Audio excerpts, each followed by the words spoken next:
대출 있으신 분들, 요즘 이런 문자 한 번쯤 받아보셨죠? 고객님, 지금 갈아타시면 이자를 아낄 수 있습니다. 그 문자 보는 순간 마음이 흔들립니다. 오, 갈아타면 돈 굳는 건가? 그런데 여기서 성급하게 움직였다가 오히려 돈을 더 쓰는 분들이 정말 많아요. 갈아타기 한 번 잘하면 500만 원을 아끼는데 잘못하면 500만 원을 아끼려다 오히려 마이너스가 나기도 합니다. 오늘은 이 대출 갈아타기 언제 이득이고 언제 독인지 확실하게 정리해 드릴게요. 먼저 갈아타기가 뭔지부터요. 쉽게 말해 지금 있는 대출을 갚아버리고 더 싼 이자로 새 대출을 받는 거예요. 이자가 6%인 대출을 4%로 바꾸면 그만큼 이자가 줄겠죠. 여기까지만 들으면 당연히 갈아타야지 싶어요. 그런데 세상에 공짜는 없습니다. 갈아타는데도 통행료가 있어요. 그게 바로 중도상환 수수료입니다. 이게 뭐냐면요. 은행 입장에서 여러분은 이자를 꼬박꼬박 내주는 고마운 손님이에요. 그런데 중간에 저 딴 데 가서 대출 받을래요 하고 대출을 확 갚아버리면 은행 입장에선 받을 이자가 날아가는 거잖아요. 그래서 그럴 거면 위약금 좀 내고 가세요 하는 게 중도상환 수수료입니다. 보통 남은 대출금의 몇 %를 떼가요. 헤어질 때 위자료 내는 거랑 비슷하죠. 은행이랑 헤어지는데도 돈이 듭니다. 정 떼는 것도 유료예요. 여기서 핵심 개념 하나만 잡고 가요. 손익분기점입니다. 무슨 말이냐면 갈아탈 때 내는 수수료를 아끼는 이자로 다 회수하는데 걸리는 시간이에요. 예를 들어 수수료로 100만 원을 내는데 이자를 한 달에 10만 원씩 아낀다면 10달이 지나야 본전을 뽑는 거죠. 그럼 이 대출을 앞으로 최소 10달 넘게 유지할 거냐? 이걸 따져봐야 합니다. 곧 집 팔고 대출 갚을 사람이 수수료 왕창 물고 갈아타면 그냥 손해예요. 손익분기점을 못 넘기고 헤어지는 거니까요. 사례를 볼게요. 두 사람이 있습니다. 먼저 갈아탄 씨. 이분은 6% 대출을 쓰고 있었는데 4%짜리 상품이 나온 걸 발견해요. 계산해 봅니다. 남은 대출이 크고 기간도 길어서 금리 2%포인트 차이가 매달 상당한 금액이었어요. 수수료를 물어도 몇 달이면 본전을 뽑고 그 뒤로는 계속 이득이 쌓이는 구조였죠. 그래서 과감하게 갈아탔고 몇 년에 걸쳐 500만 원 넘게 아꼈습니다.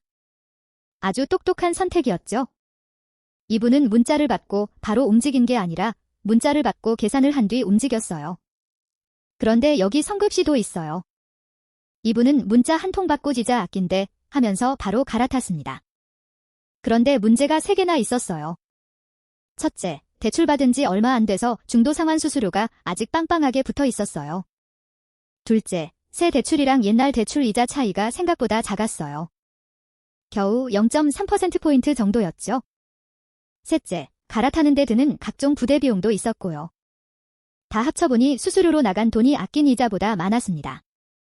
이자 아끼려다 오히려 돈을 쓴 거예요.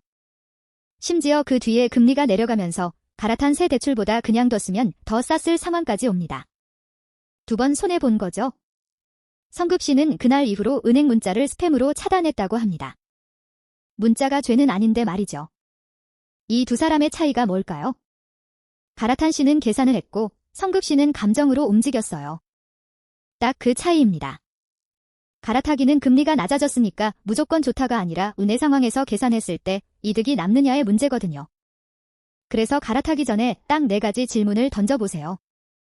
첫째, 지금 대출과 새 대출의 금리 차이가 충분히 큰가? 0.1, 0.2%포인트 차이로는 수수료 뽑기 힘듭니다. 둘째, 내 중도상환 수수료는 지금 얼마인가? 대출받은 지 오래돼서 수수료가 거의 없다면 갈아타기 문턱이 확 낮아져요. 보통 3년이 지나면 이 수수료가 사라지는 경우가 많으니 그 시점을 노리는 것도 방법이에요. 셋째, 이 대출을 앞으로 얼마나 더 쓸 건가? 손익분기점을 넘길 만큼 오래 쓸 거냐는 거죠. 넷째, 앞으로 금리 방향은 어느 쪽인가? 금리가 더 내려갈 것 같은데 지금 고정으로 갈아타면 나중에 배 아플 수 있어요. 여기서 반가운 소식도 있어요. 요즘은 대출 갈아타기 서비스라고 해서 스마트폰으로 여러 은행 조건을 한 번에 비교하고 클릭 몇 번으로 갈아탈 수 있는 시스템이 있습니다. 예전엔 은행 몇 군데를 직접 발품 팔며 돌아야 했는데 이제는 손가락으로 되는 거죠. 그러니 비교 자체는 부담 없이 해보셔도 돼요. 다만 비교는 쉬워졌어도 결정은 여전히 계산의 영역입니다. 편해졌다고 아무데나 갈아타라는 뜻은 아니에요.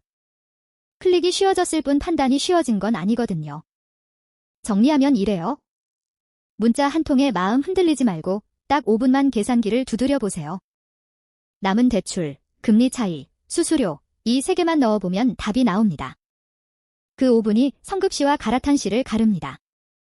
다음 영상에서는 금리가 내려가기 시작할 때 정작 발표도 하기 전에 먼저 30%씩 뛰어버리는 자산들이 있어요.